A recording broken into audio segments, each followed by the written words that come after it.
Glad that you were able to make it out on this stormy Sunday morning. A couple weeks ago, we went to polishing the pulpit. Some of you, a lot of you were there.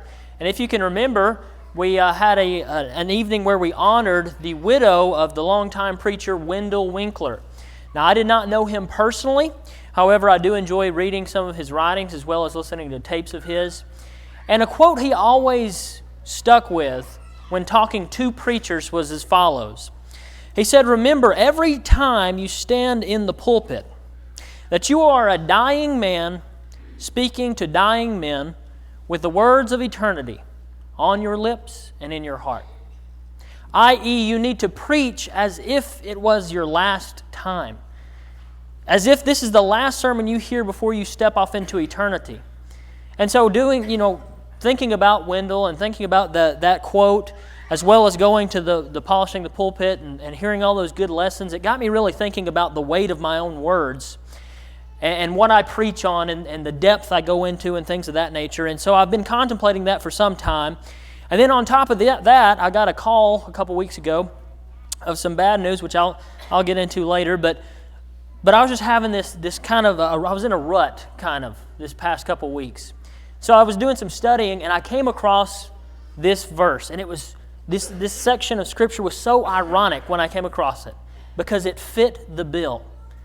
This is one of the low points of Peter, but also, it can also be viewed as one of the high points for us.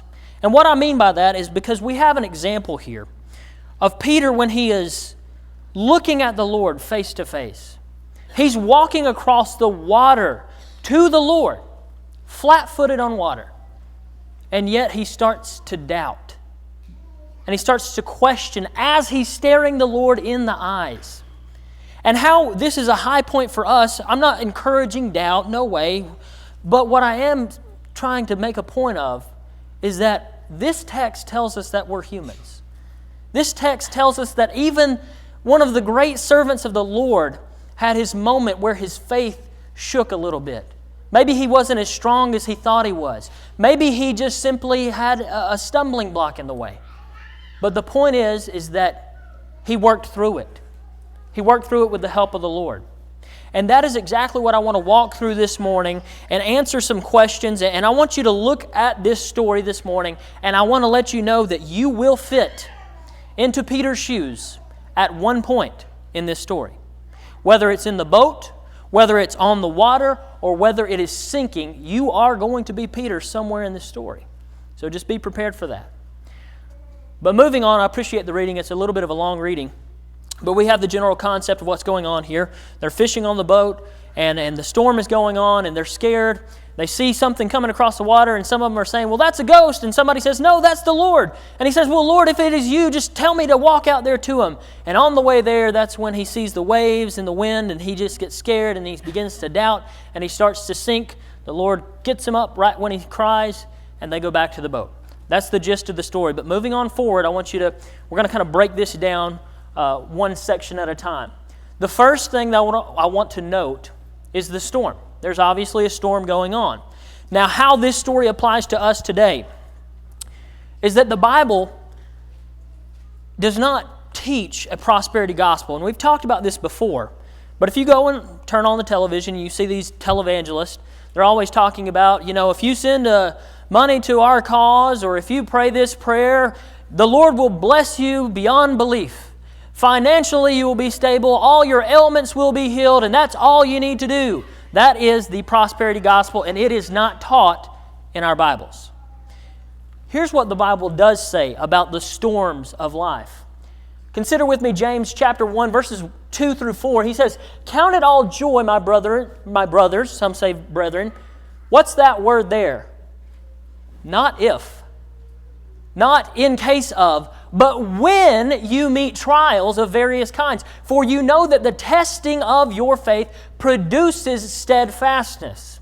And let steadfastness have its full effect, that you may be perfect and complete, lacking in nothing. I heard this explained to me when I was in preaching school in this way. Imagine, if you will, there is a tree out in the middle of a field, and it sits on a little bit of rise. And that wind will pick up across this field and it will blow full force on that little bitty tree.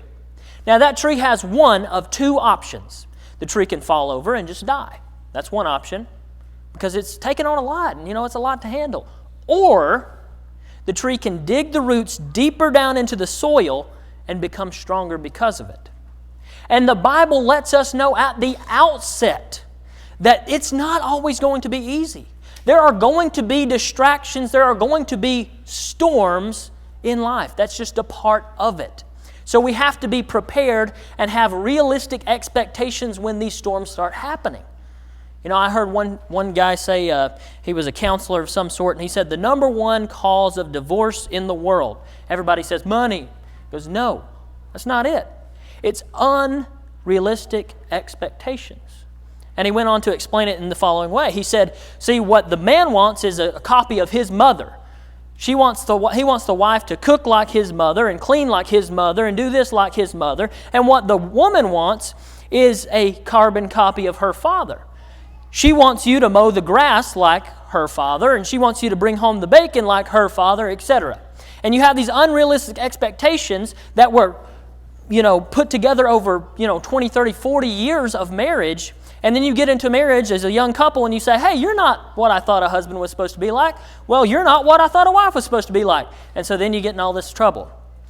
The same thing can happen with our walk with the Lord. Because we come into it hearing all this televangelists talk about this prosperity gospel, and we think that it's always going to be easy and all I need to do is believe. And once I believe, then all my problems are going to go away. I'm never going to get sick. I'm always going to be happy. And I'm always going to be very wealthy. And then something happens. We lose our jobs. We go to the doctor. Something like that happens and it shakes our faith. And that's when a lot of people, right here in the very first part, that's when they start to sink. Because they have unrealistic expectations. But God has told us from the outset, it's not always going to be easy. Now, we understand that we have something much better saved up for us, yes, but it's not always going to be physically easy. In fact, if you go over to Revelation 2, verse number 10, oftentimes we talk about, be faithful unto death, and we attribute that to, well, you need to go to church. I'm going to suggest that we kind of put that back in its context. He just gets done telling them, if you read the first part of that verse, you're going to be beaten. Satan is going to throw you in jail for 10 days, an extended period of time. You're going to be drugged before courts. You're going to be thrown into prisons. You might even be executed for the gospel's sake, but be faithful even if it means death. And then you'll get the crown of life. With that in the back of our minds, how can we read the Bible and say, God, why are you doing this to me? I thought all I had to do was believe. Friends, it's not in your Bible. It's not in my Bible. He told us at the outset it's not always going to be easy. There are going to be storms. That's a fact of the matter.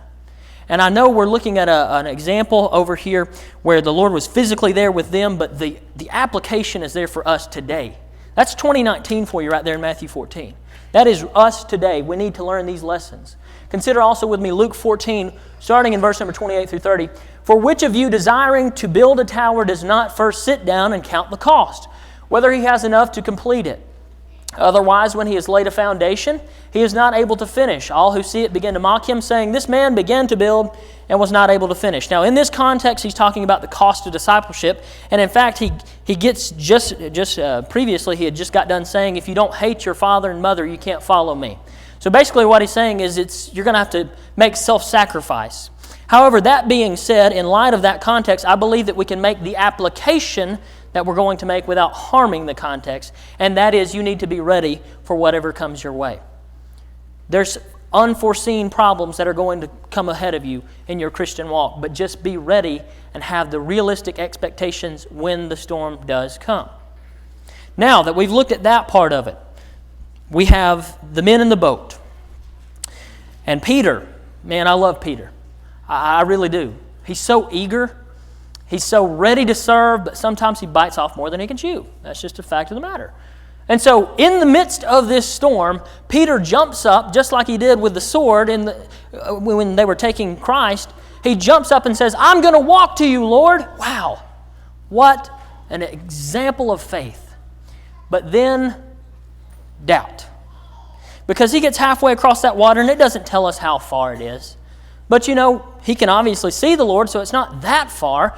But he's walking to him, and at each step he's losing sight of the Lord.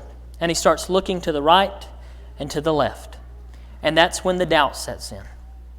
And the doubt that comes to us today is in this form. People will try to plant seeds of doubt in our minds. And then we'll let those seeds grow into something until finally we ourselves are sinking like Peter. Let me give you an example. I love watching debates. I don't watch as many as I used to, but there was one debate in particular, many of you probably remember it, with Dan Barker and Kyle Butt. Dan Barker is a well-known atheist. Kyle Butt is an apologist. In the midst of this debate, Dan Barker said, if you walk into a children's hospital and see those sick children, then you know there is no God. To which Kyle very wisely replied, you see it differently than I. While yes, I am sympathetic towards those children, and I don't want any child to be harmed or sick or anything of that nature, but what about those nurses who are sacrificing their time? And what about those doctors that are working tirelessly to figure out the cure to all these problems? What about those people who are taking care of the sick children, and it's bringing out the best in humanity to lift one another up? That's how I know there's a God. It's because I see God in the acts of those nurses and those doctors and those people that are giving money to the hospitals, the children's hospitals. That is where I see God. Not in the sickness. I don't see a lack of God in the sickness, but I see God in the cure to the sickness. I think that's a great point. Because see, what happens is we'll take little mundane things, something as simple as a rainstorm, and we'll let it fester, and we'll let it dig itself into our mind until we ourselves are sinking. Keep in mind the context. It just baffles me. How many of you have ever seen a man walking on water? 0. How many of you yourselves have walked on water? 0. You are looking at a man walking on water. You are standing on water. And you're worried about the rain.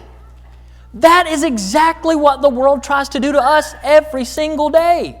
It tries to plant that doubt until it bothers you enough that it works. Satan knows what he's doing. Today they say something about sickness. Tomorrow they say something about whatever. The point is that all these little things, if you let them bother you, they will. And eventually you're standing there looking the Lord in the face as you start to sink. That boggles my mind. But you have to watch the doubt. You're not the only one. If you've struggled with doubt in the past or are continuing to struggle with it, know that it's not out of the ordinary, okay? You're not a sinner for having questions. It's only a problem if you don't address the doubt. Look with me at John chapter 20 and verse number 25, one we know very well. So the other disciples told him, speaking about Thomas, we have seen the Lord. But he said to them, unless I see in his hands the mark of the nails, and place my finger into the mark of the nails, and place my hand onto his side, I will never believe. Now Thomas was one of the 12. Can we all agree that Thomas had seen some pretty amazing things? Yeah.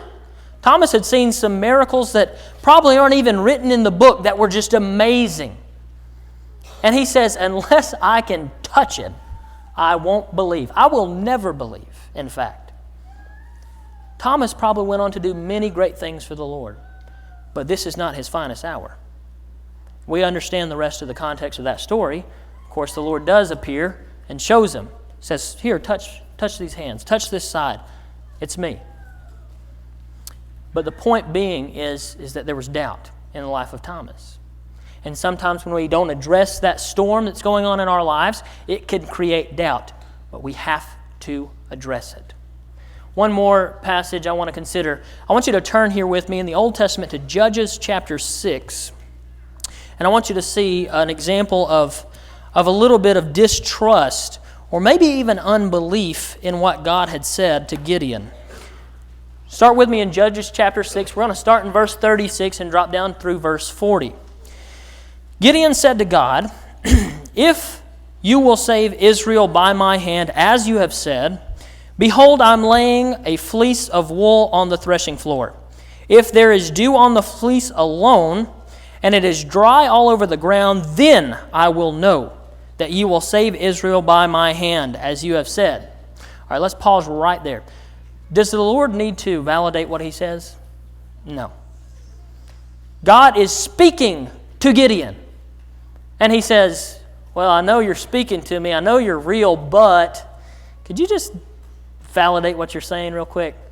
I'm still kind of unsure. I know you're pretty amazing. I know you created the world in a spoken word, but I can't wrap my mind around the fact that you're going to save Israel with my hand. So can you wet this fleece to make me believe?" So the Lord graciously obliges. It says in verse 38, "And it was so. When he rose early the next morning and squeezed the fleece, he wrung out enough dew on the fleece to fill a bowl with water. Then Gideon said," he takes it a step further, "Let not your anger burn against me, God. Just one more thing I ask. Let me speak just once more. Please let me test just once more with fleece. Please let the ground be dry, or the fleece be dry rather, and let the ground have dew on it. And God did so that night, and it was dry on the fleece only, and the ground there was dew." Gideon was a great warrior for God. Yet he had his moments of doubt. He had his little storms that shook his faith. And he couldn't get around the idea of physically going in and conquering a land or defending Israel. He needed proof. So what I'm saying is, yes, there will be storms. You need to be prepared for those storms. Address those storms so they don't fester into a bigger doubt than that was already placed there by the cares of the world. Now we get into the last point. So we have the storm, we have the doubt, but thanks be to God that we have the cry. And if you read on in that story that we just read in Matthew chapter 14, as Peter's sinking, what does he say? "Lord, save me. Lord, save me." Now, luckily in Peter's case, the Lord is standing right there and just reaches down his hand and pulls him up out of that water. So the question is, when we have our doubts, when something's going wrong in our life, what do? Well, at the outset, let's go ahead and say that we need to pray, absolutely. We need to study, yes. We need to build our relationship with God, but we also have an amazing opportunity being a part of the Lord's church to lift each other out of that water. That is the amazing thing about being a part of God's family, is that when you start to sink, I can pull you up, and when I start to sink, you can pull me up, and we can work together like that. That is the beauty of the Lord's church. I said I had some pretty bad news the other day. While I was at polishing the pulpit, my best friend called me. And one of our mutual friends that we've been friends with since second grade decided that he's going to leave the church. He decided that he's done with the church. He didn't feel like he belonged in the church. And he just called to tell us both that I quit. I'm done. The saddest thing about that story is that while we may have had concerns about him because we didn't know exactly how faithful he was being, we had no idea. He didn't cry until his head was underwater. He didn't let anybody know that he was sinking until it was too late. The point of the story is that I can't read your mind. You can't read my mind. You have to be vocal. You have to be honest and open with your brothers and sisters. You have to let each other know that you have problems. It doesn't make you any less of a Christian for having doubts or having issues in your life. It just gives us an opportunity to do our job as Christians and to help each other. The Bible talks about it. Look with me at Galatians 6, 1 and 2. "Brothers, if anyone is caught in a transgression, you who are spiritual," or in other words, the stronger being in this instant, "you should restore him in a spirit of gentleness." It doesn't say, my Bible doesn't read, you need to hold it over his or her head. It doesn't say, you need to say, "Well, I know you struggle with this, but I've never struggled with this." No, it says be gentle with them. gently pick up their hand out of that water and pull them up. That's our job as Christians. Continue reading. He says, keep watch on yourself also. You need to take care of yourself, lest you too be tempted. Bear one another's burdens, so fulfill the law of Christ. Now, that is not talking about going over to each other's house and mowing each other's yards. That is spiritual burdens. When I have a spiritual burden that I cannot completely bear on my own, get up under my shoulder and help me. And I'll do the same for you, and we'll get across that finish line together as Christians. That's the beauty of the Lord's church. One of my favorite Old Testament passages is Exodus 17:11 through 12. A beautiful story of Moses. He's standing there and the Israelites are battling. And when Moses raises his hands, the Israelites win. When he lowers his hands, the Israelites begin to lose. So it says, whenever Moses held up his hands, Israel prevailed. But when he lowered his hands, Amalek prevailed. But Moses' hands grew weary. So they took a stone and put it under him so he could sit down. He sat on it. And Aaron and Hur held up his hands, one on one side and the other on the other side, so his hands were steady until the going down of the sun. That is a picture of brothers and sisters in Christ today and our job and our obligation to one another. Friends, I don't know what's going on in your life. You don't necessarily know what's going on in mine. The point being is that you got to keep walking. Don't look to the right, don't look to the left, and if you do, when you start to sink, tell somebody. We go to one of the nicest, most loving congregations I've ever seen, and I've seen a lot of congregations, Jamie as well. Growing up in the South, I've seen a lot. These people care about you. We love you. We want you to succeed. We don't think that you're a bad person for struggling. It's only an issue if you don't say anything until your head's underwater. Friends, if you have any need, if you're a Christian, make it right. We will help you. We will walk together hand in hand. I said you'd fit somewhere in this story of Peter. So if you're not a Christian, you're still in the boat. If you're not baptized for the remission of your sins, you're still standing in that boat wondering whether or not you should take the first step. I'm not telling you that there's not going to be a storm. I'm not going to tell you that you're not even going to sink sometimes, because it's probably just a fact that you will from time to time. But just remember, the Lord is right there. And all you have to do is keep your eyes on Him. If you have any need, please come forward as we stand and sing.